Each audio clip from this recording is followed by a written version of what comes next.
So there we have it, the container's been dropped off, and it is time to reveal what is actually in it. Let's have a look what's in it then, come on. Oh, it's not been open for a while, has it? Oh my God. Soldier. Wow. Wow. How good's that? That is unbelievable. So guys, on this week's episode, Yard's been quiet, we've been doing loads of power washing, you get to see that brand new concrete we laid. James gets a special delivery, which you get to see. We've had 2 decent sheds of the week come in, which I'm presenting for you, and we've got a breakdown on one of the machines, which Chris is going to fix. So stay tuned, let's go, let's get into it. Right, Tuesday morning. So last thing last night, just before we was going home, the motor for the slew on the grab decided that it didn't like its bolts anymore and snapped them. Don't know why. It's happened twice now. We're putting the right bolts in.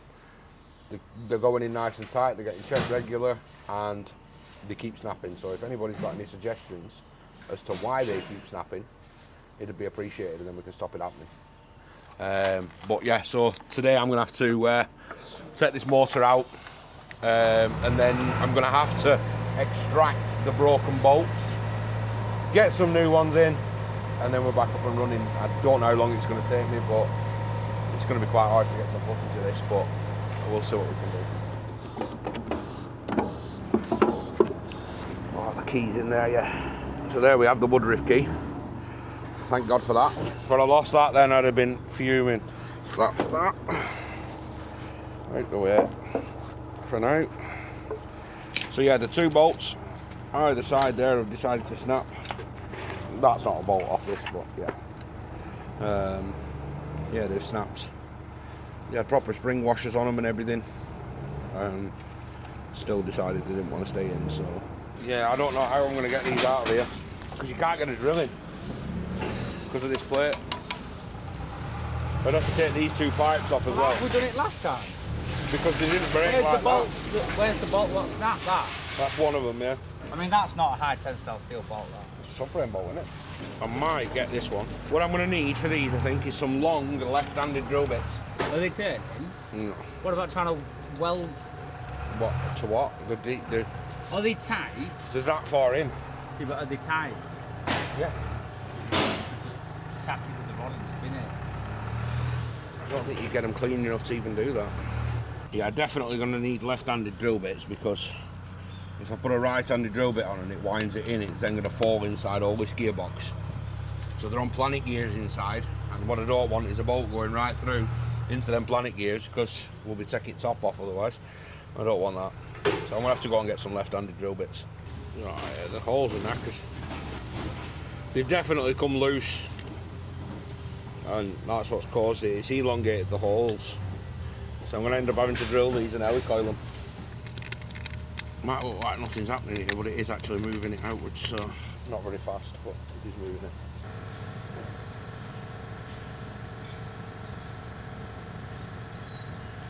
That's one out. The other side's very deep, so that's going to be a challenge. Because that ain't even moving. Oh, that's going to be a left-handed drill bit. That definitely needs drilling out. There's nothing I can do with that. Nightmare. These holes on these, they don't have a stop at the bottom. It's just straight through into the planet gears. So you can't, if I drill it, I've got to be really careful that no swarf drops in there, because that'll wear away at the planet gears. So I need a left-hand drill bit. I don't want to risk drilling it with a right-hand drill bit and going through it and the swarf dropping in. I want to be able to try and see if a left-hand drill bit will gradually bring it out as I drill it. So we're going to do it nice and slow with a normal drill bit and something WD-40. I did want to do it with left-hand drill bits because I know that they do work better, but I've been told to do it this way, so we'll see what happens. Literally what I said it would do. Just trying to wind the nut in, it won't even start cutting it.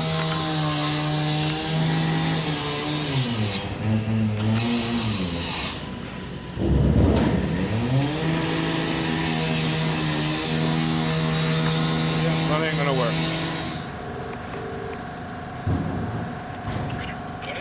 not going to do it. No, as soon as you touch it with the drill bit and put it on, it starts to try and wind the nut inwards. It tries to move it in straight away. As soon as you touch it with the drill bit, the slowest you can possibly go with that drill, it tries to wind it in. But I can't get it out. I've nothing to get it out with.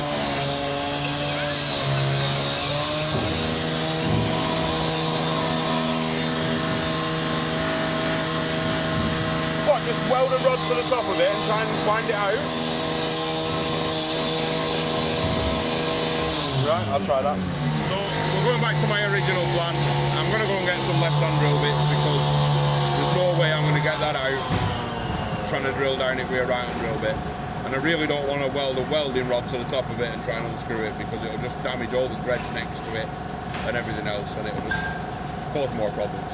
Just do it right and it's done right then. And you're saying it's turning it? Yep.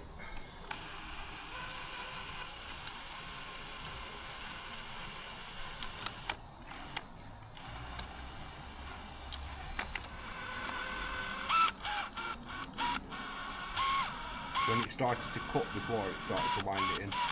You getting it? Yeah.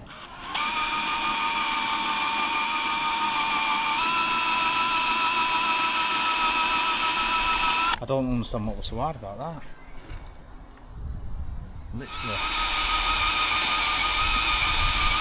You only to probably go in about that far. You gone in?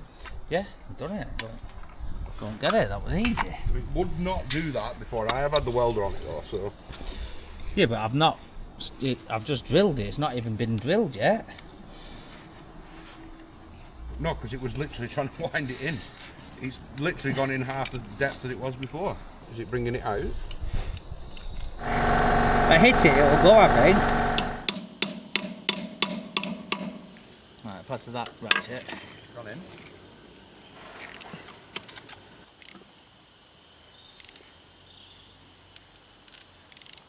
I don't understand why it's so tight now coming out. I was thinking if we welded the side. No, I only touched it right in the middle. You can see where I touched it. That extractor's in good.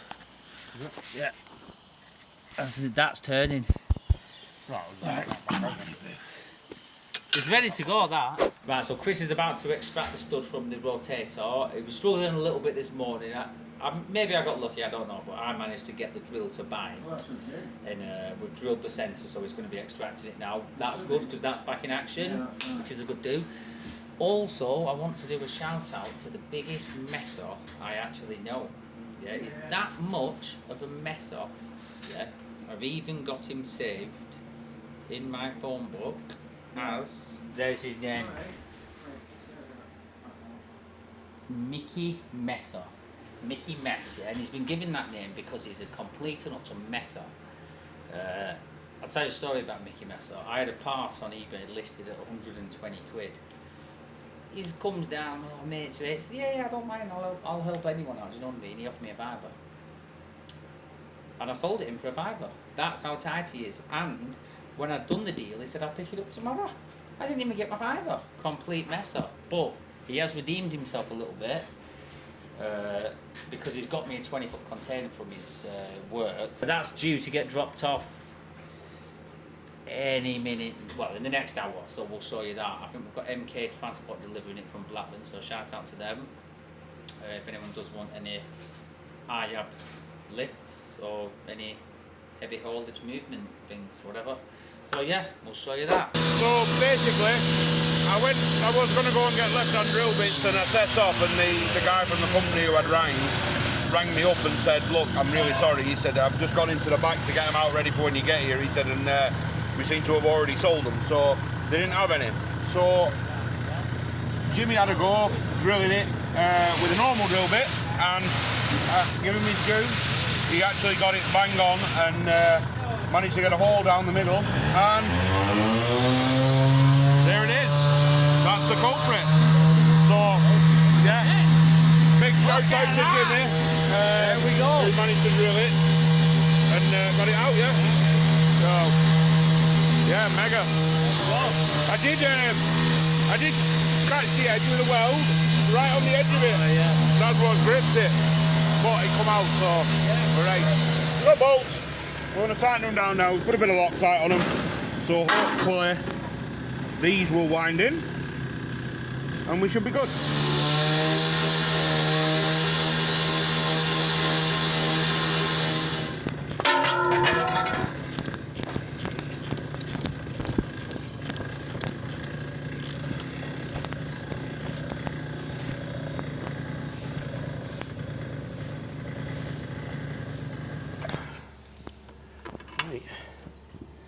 No movement in that now. All I need to do is just make sure it didn't burst that pipe. And we should be alright. I'm going to lift it up, I'm going to close the grab squeeze, and I'll do a couple of rotations, yeah? And just see if there's any leaks anywhere for me. Yeah, so there could be leaks here on this pipe, because it twisted that pipe right round. So we'll just see if that leaks or anything, yeah?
So this lad here, he brings his cars on the reg, yeah? Doolands, there's his shout out, yeah? Great good lad, he keeps on top of his truck. Good tilt and slide. Yeah, he's all right.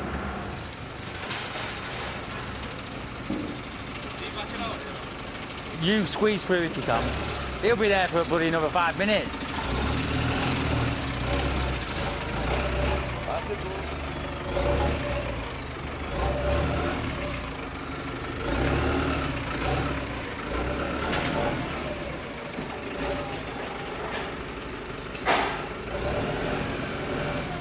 Watch the back end here. Oh, are you going now? Oh, they're going now anyway. Go on, let them go. Wave to the camera, lad, wave! Go!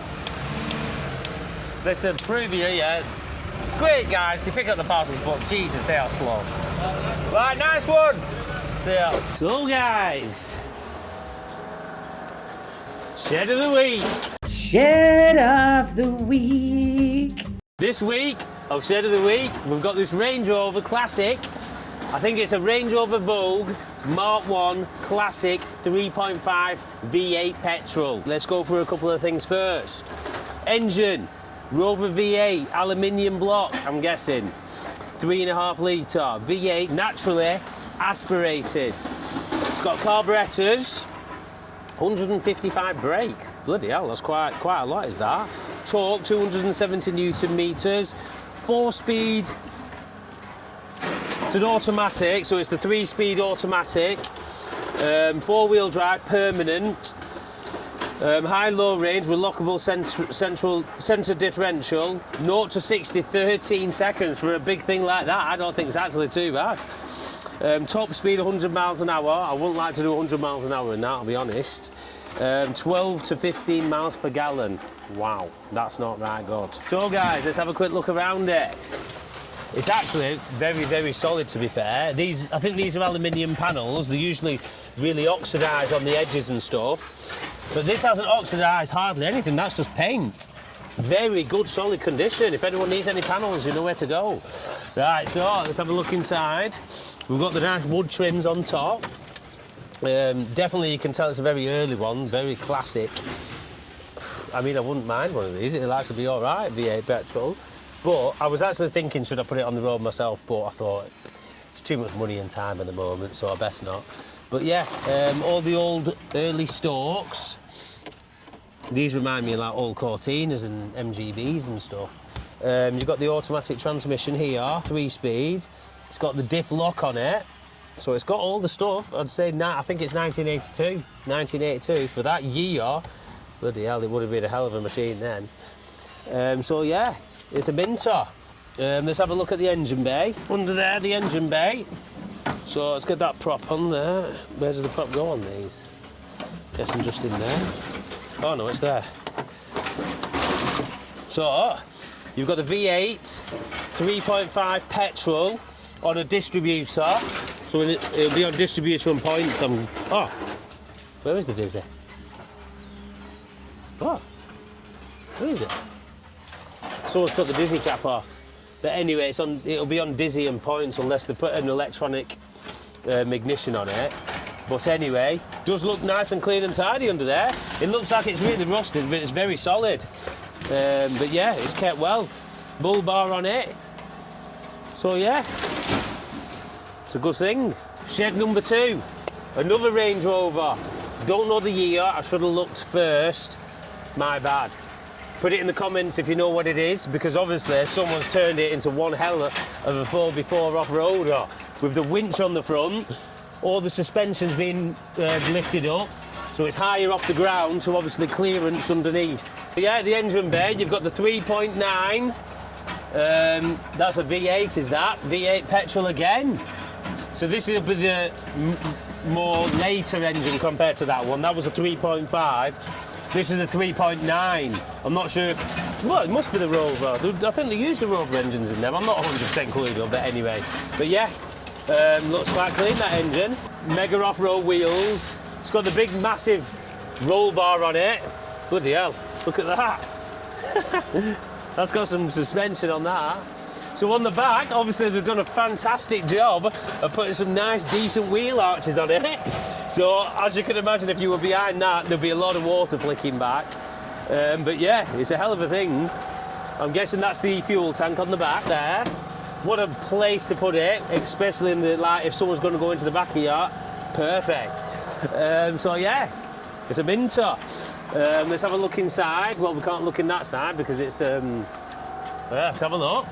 So, as you can see, there's a differential there. Look, new Dizzy. Hey. We'll sell that. So yeah, what year would that be? I'm not sure what year that would be. It definitely looks a bit later than that one because that had the little stalks in there. That looks a little bit more modern to me.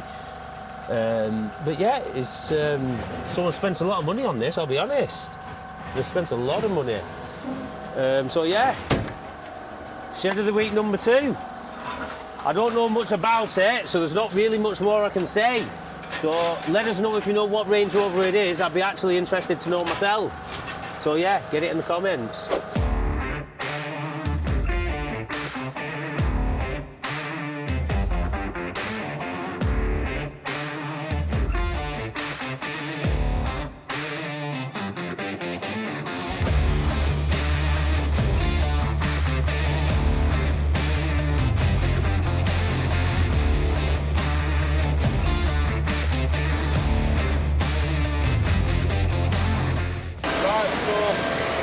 Jimmy's ordered a shipping container and it's here, so don't know what's in it though, that's the surprise. I've said they've got to try and work out what's in it. Right? That's the plan. Yeah, guess what? I know what's in it. I know what's in it. But is it the mobile workshop? Not mobile, but is it the workshop? Is it fully kitted out with all the tools in there? Has someone sent it us? Who knows? so there it is, that's the challenge. So yeah, get it in the comments. What is in that now, in that container? It has got something in it.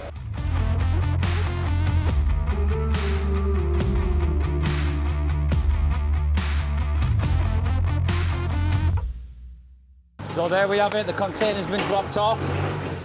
And it is time to reveal what is actually in it. I would say, weight-wise, there's probably 5 ton in there. That's your clue. And it's slightly one-sided. Right, okay. You've got to guess what's in there. If it's slightly one-sided? Slightly one-sided, I would say. It has to be your wallet then. No, that's double-sided. All right, yeah. That'd weigh it out evenly, wouldn't it? Mate, listen, yeah, you've got it all wrong. You got my wallet, mate. You ain't getting very far. You might be able to catch a bus at the top of the street if you're lucky. You'll be able to stop the bus with it, mate. Just throw it in front of it. I don't think so. It's you with all the bloody money, lad. Your mattress is touching light bulb. Yeah, right. Let's have a look what's in it then. Come on. Oh, it's not been open for a while, has it?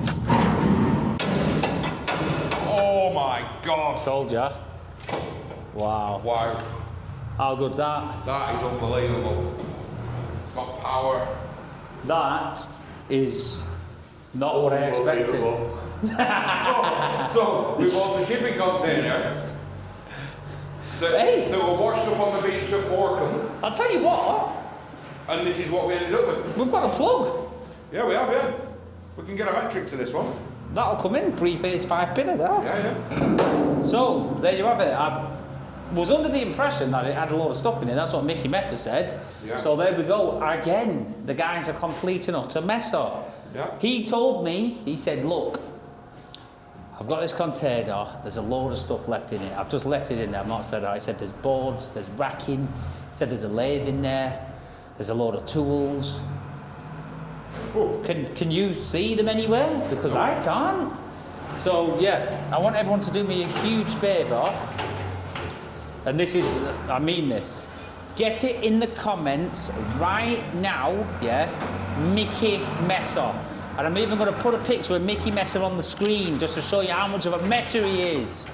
Messa! Right, I think we need to send it back. What do you reckon to Mickey Messa? He's a messer. He's a complete messer, lad. What a messer.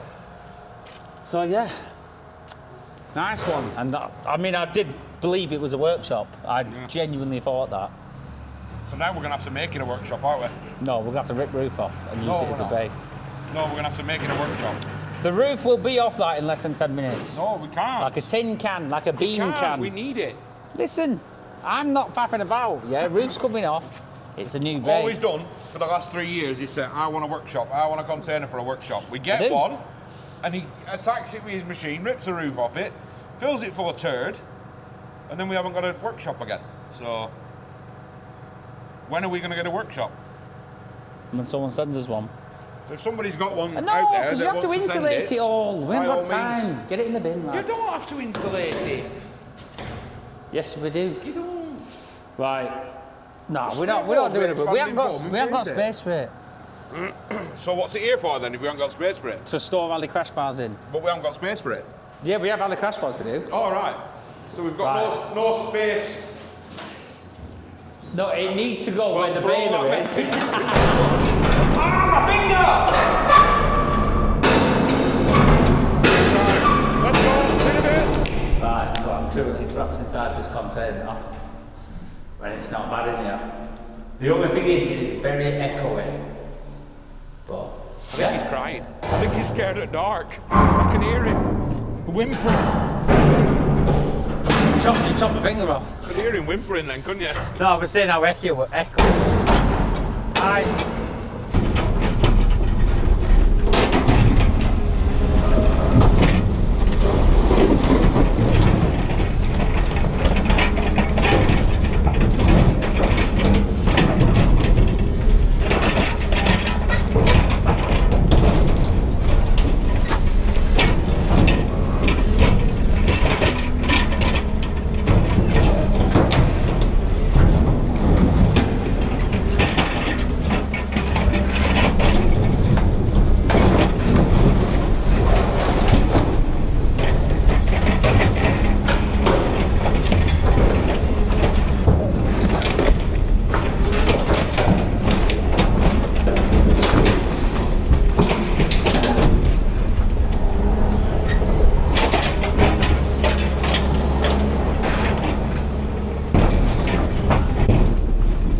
know sometimes life can be tough, and you feel like you just had enough.